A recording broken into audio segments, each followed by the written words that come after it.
Hi everyone and welcome to today's card creation. I'm playing with some new and some old goodies. I'm using the Postage dies and stitch rectangles, as well as the Caroling sentiment stamp set.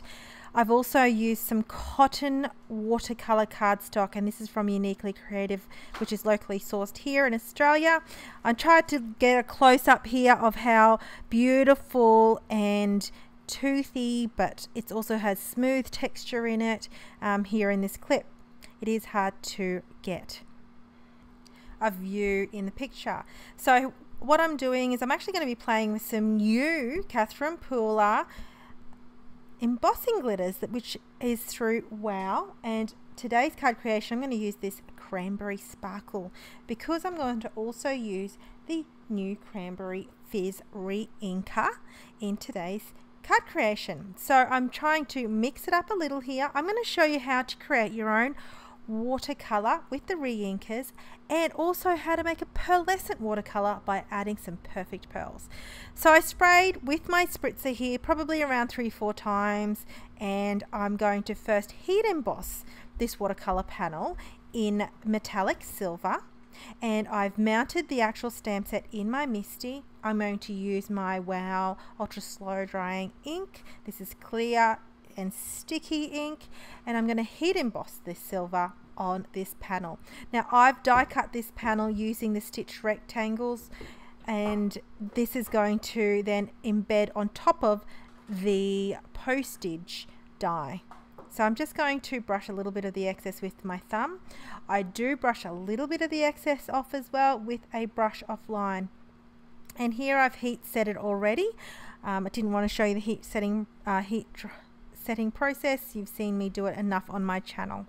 So I'm going to put 2 little tiny tip scoops with the spatula around here, and then I'm just going to add a little bit of more water because I realized that 1 drop of that re-inker was really strong. So here I am, I've got a bigger round brush. I think this is size 8, and I'm going to pretty much just scribble over. Now this is pearlescent, and you can tell it's pearlescent when it dries. It has this beautiful shimmery iridescent type of look to it.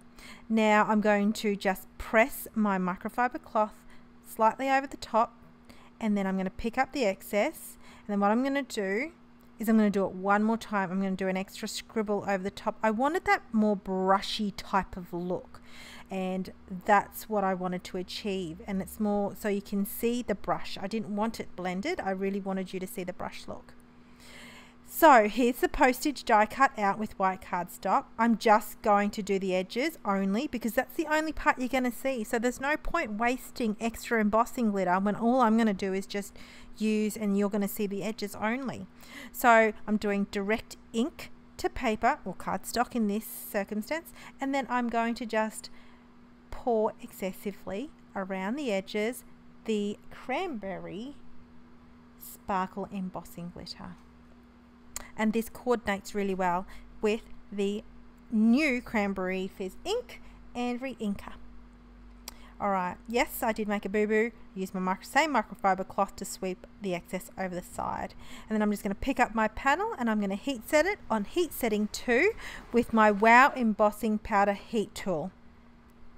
And I'm trying to capture it by holding it on an angle. As you see the actual heat melting process, it turns more sparklier, if that makes sense, and you can see it melting, and it looks absolutely beautiful.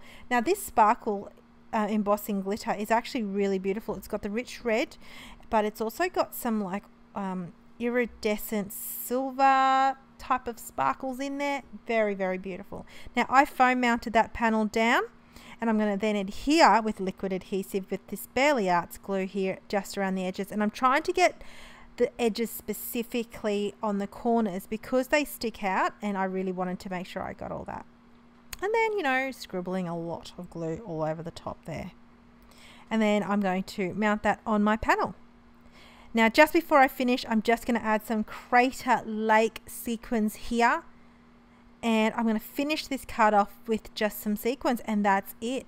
Now you can, this actual card you can mass produce it, because you can die cut the actual watercolor cardstock panel in a mass production style. You can heat emboss with mass production. You can scribble the watercoloring through mass production and the edges. So I hope this gives you ideas. I'm going to try it with now the Deck the Halls, which is the green ink, and see how I go. But thanks for watching, everyone. I hope you enjoyed today's quick card creation and some tips about mass production, but also making your own pearl watercolors with some re-inkers and perfect pearls. Thanks for watching. Bye.